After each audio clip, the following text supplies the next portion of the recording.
घर में ऐसी बहुत सी चीज़ें होती हैं जिन्हें हम यूज़ करने के बाद बेकार समझकर वेस्ट कर देते हैं। लेकिन अगर थोड़ी सी समझ से काम ले लेना तो वही सामान एक दफ़ा फिर से आपको काफ़ी फ़ायदा दे सकता है। और हम नॉर्मली भी तो यही चाहते हैं कि पैसे की जितनी बचत हो सके हो जाए और घर भी अच्छे से मैनेज हो जाए। तो चलते हैं आज इस वीडियो में कुछ ऐसे यूज़फुल ऑर्गेनाइजेशन टिप्स जिन्हें फॉलो करने के लिए पैसे और मेहनत दोनों की ही ख़ास ज़रूरत नहीं पड़ेगी। वीडियो को एंड तक देखिएगा। So let's get started. Assalamu alaikum everyone, welcome to Mania ITF with a new video and I hope you all are very good. I am also fine alhamdulillah. घर में नॉर्मली डिफरेंट कंपनीज़ के देसी घी के ये metallic containers आ रहे होते हैं, but इनके अंदर कोई स्पून वगैरह नहीं होता और हम ख़ुद से कोई भी स्पून यूज़ करते हैं तो साइज़ का इशू हो जाता है। घी चूँकि लिक्विड फॉर्म में होता है स्पेशली समर में, तो ये छोटे चम्मच इसकी लेंथ छोटी होने की वजह से डिप हो जाते हैं और फिर यूज़ करना मुश्किल हो जाता है। और अगर हम नॉर्मल टेबल स्पून यूज़ करें तो उनकी कंटेनर की लेंथ से थोड़ी सी लेंथ बड़ी होती है, तो प्रॉब्लम सी बन जाती है। इसके लिए हम इसके साथ एक छोटा सा DIY कर लेते हैं। इसका लिड जो है वो ज़्यादातर प्लास्टिक का होता है, तो हम उसको क्या करते हैं, इसके लिड के साथ एक ऐसा छोटा सा हम हैक करेंगे। तो लिड को लेकर हम इसके अंदर सबसे पहले तो कंटेनर में स्पून रख लेंगे और लिड उसके ऊपर दे देंगे और देखेंगे कि कहाँ पर ये स्पून आ रहा है। तो टिप नंबर 1 है, इसके लिड को इसके ऊपर देने से पहले हम स्पून इसके अंदर रख देंगे और फिर लिड ऊपर देकर हम मार्कर से इसके ऊपर मार्किंग कर लेंगे। जहाँ पर ये स्पून आ रहा है दोनों साइडों से, उसकी जो जितनी विड्थ है उसको हम मार्क कर लेंगे इस तरह से। तो मार्क करने के बाद अब ये है कि ये जो 2 मार्किंग हैं इनसे हम यहाँ पर कटिंग करेंगे। आप कोई भी नाइफ़, शार्प सी नाइफ़ ले सकते हैं या कैंची से कट सकते हैं, जैसे भी आपको फिजिबल लगे। तो ये मेरे पास नाइफ़ है, इससे मैंने इन दोनों मार्किंग्स को कट कर लिया और कट करने के बाद जितना इसका ये लिड का बॉर्डर था उतना इसको मैंने कटिंग करके एक होल सा बना लिया है।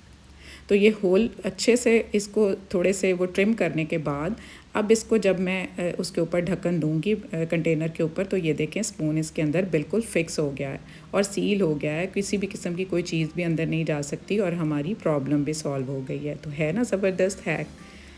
उसके बाद हम ये होता है कि जब हम नाइफ़ को नॉर्मली इस्तेमाल करते रहते हैं तो काफ़ी अरसे के बाद फिर ये है कि उसकी ब्लंटनेस आ जाती है उसमें। ये देखिए सेब कितना नॉर्मली कट जाता है, लेकिन अब ये थोड़ी सी नाइफ़ ब्लंट हो गई है तो ये सेब कटना मुश्किल हो रहा है। तो टिप नंबर 2 है इसी के रेलिवेंट, घर में ये सिरेमिक कप्स होते हैं, सभी घर में होते हैं मग या कप्स। तो उनकी जो है उल्टी साइड से इस तरह से आप जो आपकी नाइफ़ है उसको अच्छे से आप रगड़ लेंगे, रब करेंगे अच्छे से इसको आगे पीछे करके तकरीबन 4 से 5 मिनट के लिए। ये जो सिरेमिक का नेकेड एरिया है जहाँ पर पॉलिश नहीं है तो ये बड़ा यूज़फुल रह जाता है।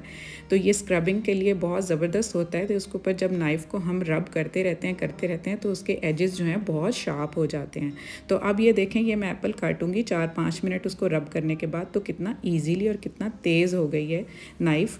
तो ये हमारी प्रॉब्लम सॉल्व हो गई है। इसी से रिलेटेड टिप नंबर 3 है, ये मार्केट में बहुत लो कॉस्ट में इस तरह के छुरी तेज़ करने वाले टूल्स मिल जाते हैं, जिसके एक तरफ ये हमारी सैंड लगी हुई और दूसरा ये रोलिंग इसके अंदर वो फिक्स हुए हैं ये वॉशल्स। तो इसके अंदर जब हम रख कर नाइफ़ को आगे पीछे घुमाएंगे तो नाइफ़ को हम तेज़ इससे भी कर सकते हैं। तो ये देखें, इसका जो एरिया है ये कटिंग करने वाला, इसको इसके अंदर फिक्स कर देंगे और फिक्स करने के बाद इसको इस तरह से हम एक ही साइड पर आगे पीछे स्लाइड करते रहेंगे। तो इस तरह से इसको मूवमेंट्स देने के बाद 3 से 4 मिनट के लिए हम इसको ऐसे करते रहेंगे। तो हमारी नाइफ़ जो है तकरीबन आधे से ज़्यादा तो शार्प हो गई है। अब इसको एक दफ़ा इन दोनों सर्कल्स के दरमियान रब करने के बाद अब हम इसको, ये जो सैंड बनी हुई है इसके ऊपर, ये एक स्क्रबर सा बना है, इसके ऊपर हम इसको इस तरह ऊपर नीचे करके मूवमेंट्स दे के तो इस तरह से इसको रब कर लेंगे। तो मज़ीद जो हमारी नाइफ़ है वो अच्छे से शार्प हो जाएगी। तो बाकी की जो 30-40% रह गई है शार्पनेस, वो इससे बहुत ज़बरदस्त हो जाएगी और हमारी एकदम छुरी तेज़ हो जाएगी। तो जब हम आलू बॉईल करते हैं ना, तो प्रॉब्लम ये आती है कि हाथ से जब हम उनको छीलने लगते हैं तो छिलका उतारने में जो कोफ्त होती है ना, छोटा छोटा कभी छिलका आता है कभी बड़ा आ जाता है, डिपेंड कर रहा होता है, तो बहुत ही प्रॉब्लम आती है हमें छिलका इसका उतारने में। तो उसके लिए यूज़फुल एक टिप है नंबर 4 कि आपके घर में ये स्पाइडर होते हैं, स्पाइडर लाइक ये जो स्पाइडर की शेप के होते हैं, ये स्टेनर्स होते हैं कि कभी आपने पकौड़े वगैरह फ्राई करने हो निकालने के लिए कढ़ाई में से, उसके ऊपर सिंपली आप इस तरह आलू को रखें और अपने थंब के साथ उसको प्रेस करते जाएं करते जाएं करते जाएं। तो इस तरह से आलू जो है वो नीचे मैश होकर निकलता जाएगा और उसका छिलका जो है वो स्पाइडर के ऊपर रह जाएगा। तो बड़े आराम से इजीली एक छोटी सी गेम करते करते हमारा जो है आलू जो मैश होके नीचे चला जाएगा और छिलके हमारे जो हैं वो टॉप पर रह जाएंगे एज अ रेजिड्यू। तो ये देखें कितना अच्छा हमारा आलू मैश हो गया। तो ये ऊपर का जो छिलके हैं इनको हम वेस्ट कर देंगे। तो इसी से रिलेटेड टिप नंबर 5 है कि अगर आपके पास स्पाइडर नहीं है तो घर में ये बड़े सुराखों वाले चम्मच तो होते ही हैं। इससे अक्सर मैं फुल्कियाँ बनाने के लिए बूंदी निकाल रही होती हूँ, तो ये भी बहुत यूज़फुल है। इसके ऊपर भी आप इसी तरह से आलू का हाफ़ पीस रख लें और आप उसको अपने थंब से इस तरह पुश करते रहें प्रेस करते रहें, तो उसके नीचे से जो आलू मैश होकर प्लेट में चला जाएगा और ऊपर ये छिलका रह जाएगा। तो है ना, ये भी ज़बरदस्त टिप और आपकी ये प्रॉब्लम जो है वो सॉल्व हो जाएगी। समटाइम्स हमारे घर में इस तरह के कंटेनर्स आ रहे होते हैं जिनके अंदर ये कप केक्स या बेकरी आइटम्स कोई भी इस तरह की चीज़ें आ रही होती हैं, तो ये जो हमारे इनके कंटेनर्स या बॉक्सेस होते हैं ये हम वेस्ट कर देते हैं, ऐसे ही फेंक देते हैं। इनको आपने आइंदा के बाद वेस्ट नहीं करना। बहुत ज़बरदस्त टिप शेयर करने लगी हूँ, ये टिप नंबर 6 हो जाएगी।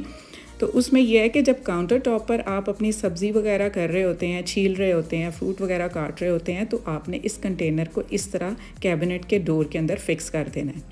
और अब जब आप अपनी सब्ज़ी छील लेंगे, आप शॉपर भी रख सकते हैं, लेकिन फिर शॉपर को रख कर उसके ऊपर काटना, लेकिन ये मुझे बहुत ज़बरदस्त तरीका लगा है। आप इसको करके देखिएगा कि इसी तरह इस कंटेनर को आप बाद में आराम से निकालेंगे और वेस्ट कर देंगे। जब एक दफ़ा आपके छिलके आपने उतार लिए और उसके अंदर डाल लिए, इस तरह से आप निकालेंगे डिब्बा और इसको वेस्ट कर देंगे। वैसे तो नॉर्मली मैं आपके साथ शेयर कर चुकी हूँ, दराज से ये मैंने गार्बेज होल्डर मंगाया हुआ है। इसको भी इसी तरह इसकी हुक्स को फिक्स कर देती हूँ मैं कैबिनेट के डोर के अंदर और इस तरह से इसके अंदर गार्बेज चला जाता है। तो इसी से रिलेटेड टिप नंबर 7 है कि जब आप सब्ज़ी वगैरह इस तरह से छीलते हैं तो हमारा काउंटर टॉप गंदा हो जाता है और हमें बड़ी प्रॉब्लम आती है, फिर हम उसको किस तरह से संभालें। तो इस तरह से इस कंटेनर के अंदर हम इसको सिंपली थ्रो कर देते हैं। तो है ना, ये सारे ज़बरदस्त टिप्स। आई होप कि आपको पसंद आए होंगे। तो जो चैनल पर नए हैं प्लीज़ मेरे चैनल को आप सब्सक्राइब कर लें, लाइक भी किया करें मेरी वीडियो को और कमेंट ज़रूर किया करें और शेयर तो कर ही लिया करें। मुझे बताएं कमेंट करके कि आपको कौन सा हैक यूज़फुल लगा है। और अपना बहुत सारा ख्याल रखें। Take good care of yourself, stay fit, stay healthy and अल्लाह हाफिज़।